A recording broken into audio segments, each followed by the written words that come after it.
વળતરને લઈને ગુજરાતના ખેડૂતોમાં ભારે આક્રોશ છે। આ જ મહિનાની શરૂઆતમાં ખેડૂતોના આક્રોશને શાંત કરવા માટે ગુજરાત સરકારે વીજલાઇનની કામગીરીમાં બજાર ભાવના 2 ગણા વળતર આપવાની જાહેરાત કરતો પરિપત્ર બહાર પાડ્યો હોવા છતાં ખેડૂતોમાં નારાજગી છે। મોરબી પડધરી પછી આજે જામનગરના ખેડૂતો દ્વારા હજારોની સંખ્યામાં ભેગા થઈને કલેક્ટર કચેરીએ વીજલાઇનની કામગીરીની સામે આવેદનપત્ર આપવામાં આવ્યું છે। તો આવો જાણીએ સમાચાર વિસ્તારથી। નમસ્કાર, જમાવટ સાથે હું છું પાર્થ।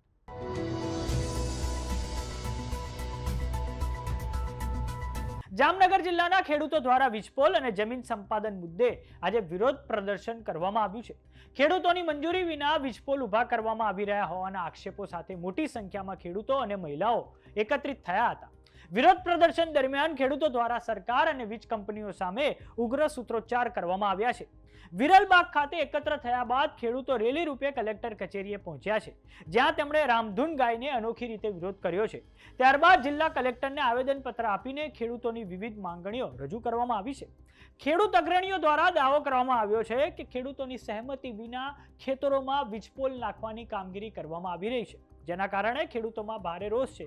ખેડૂતોને વારંવાર નોટિસો આપી દબાણ કરવામાં આવી રહ્યું છે, જે યોગ્ય નથી। આ ઉપરાંત જુલાઈ મહિનાની શરૂઆતમાં એટલે કે 4મી તારીખે જે સરકાર દ્વારા વળતરને લઈને પરિપત્ર બહાર પાડવામાં આવ્યો તે પણ હવે અમને મંજૂર નથી। જો ખેડૂતોની માંગણીઓનો યોગ્ય ઉકેલ લાવવામાં નહીં આવે તો આગામી સમયમાં રાજ્યવ્યાપી આંદોલન કરવામાં આવશે। તો આવો સાંભળીએ ખેડૂત અગ્રણીઓ દ્વારા આ સમગ્ર વિરોધને લઈને શું પ્રતિક્રિયા આપવામાં આવી છે। आज અમે કલેક્ટરને રજૂઆત કરવા આવ્યા હતા કે જે 4/7/2024 નો રાજ્ય સરકારે પરિપત્ર બહાર પાડ્યો છે એ અમને ખેડૂતોને માન્ય નથી। અમારી માંગણી મુજબનો પરિપત્ર નથી। જે જેતપુર ગુજરાત જેતપુર છાવણીથી જે આખું આંદોલન ઊભું થયું છે, આખા ગુજરાતના ખેડૂતો એની આરે જોડશે અમે કે આ પરિપત્રનો સંપૂર્ણ અભ્યાસ કરી અને જિલ્લે જિલ્લે આવા આયોજન ગોઠવેલા છે। મેક્સિમમ 4-5 હજારની સંખ્યામાં ખેડૂતો હશે। જામનગર તાલુકા જિલ્લાના બધા તાલુકાના બધા ખેડૂતો ભેગા થયા છે અને સ્પષ્ટ માંગણી છે કે જે ખેડૂતોને જેમ બહારના રાજ્ય રાજસ્થાન હોય, હરિયાણા હોય, બીજા બધા રાજ્યના ખેડૂતોને માર્કેટ ભાવના 4 ગણા વળતર મળે છે, તો ગુજરાતના ખેડૂતોને કેમ ન મળે? બરાબર। એટલે રજૂઆતમાં ખાસ કે આ લોકો નથી એનઓસી લેતા, કોઈ પણ પંચાયતની એનઓસી, આને જયારે સીઆરસી ની લાયસન્સ લેવાનું હોય ત્યારે પંચાયતની એનઓસી લેવી પડે, નિયમને નેવા મૂકી દે છે અને મન પડે એમ કામ થાય છે।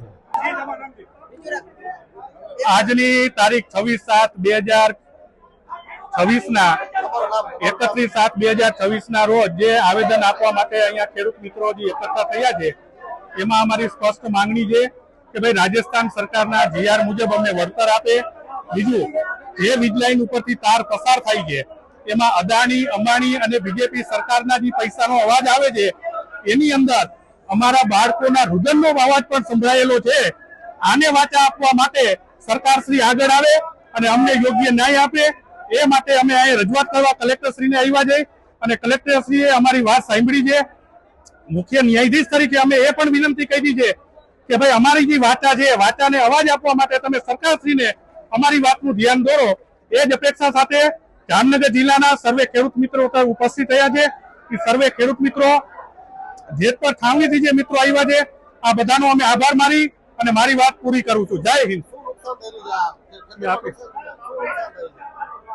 વીજ લાઈન આવવાથી અમારા ખેતરની અંદર જે હાઈ ટેન્શન લાઈન આવે છે 765 કેવી, આ 765 કેવી લાઈનની અંદર નીચે ઉભેલો વ્યક્તિ ક્યારે કામ કરી શકતો નથી।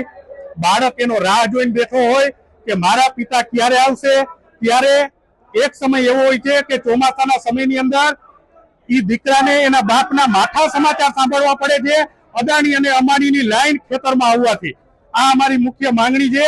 આવા ખેડૂતો કોઈ એના બાપ વગરના દીકરા ન બને, એના માટેની અમારી સ્પષ્ટ માંગણી છે અને સરકાર આ વાતને ધ્યાનમાં લે।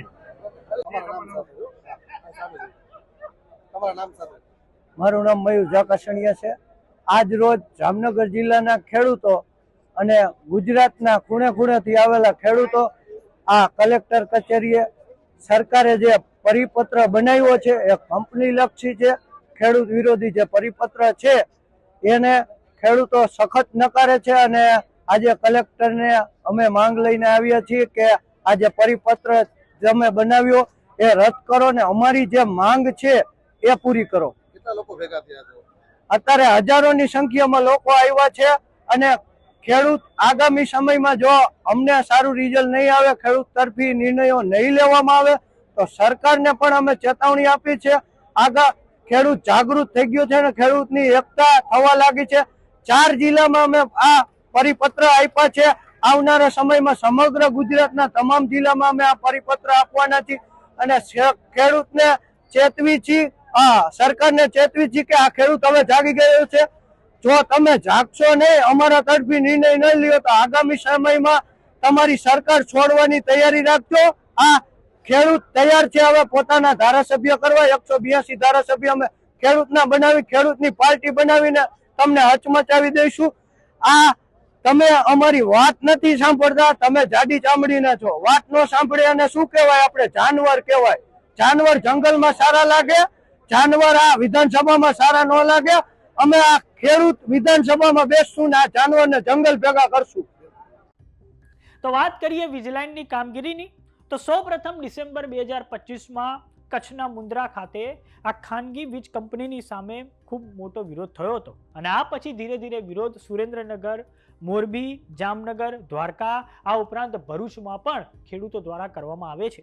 ખેડૂતોનો મુખ્ય મુદ્દો એ છે કે વળતરને લઈને તેમને પ્રશ્નો છે, સાથે જ જે કંપનીના કર્મચારીઓ છે તેઓ પોલીસ પ્રોટેક્શન સાથે ખેડૂતોની પરવાનગી વિના ખેતરોમાં વીજ લાઇન નાખવા માટે પહોંચી જાય છે અને આ કારણે ઘણી બધી જગ્યાએ ખેડૂતો અને જે કર્મચારીઓ છે તેમની વચ્ચે ઘર્ષણની ઘટનાઓ બની હતી અને આ પછી જ્યારે જે વિરોધ વકરી જતા મોરબી જિલ્લાના જેતપર ગામે ખેડૂતો આમરણ ઉપવાસ પર બેસી ગયા હતા અને આ પછી સરકારે ઝૂકવું પડ્યું હતું અને સરકાર દ્વારા 4મી તારીખના રોજ પરિપત્ર બહાર પાડવામાં આવ્યો છે, જેમાં તેમના દ્વારા જાહેર કરવામાં આવ્યું છે કે બજાર ભાવના 2 ગણા જેટલું વળતર આપવામાં આવશે.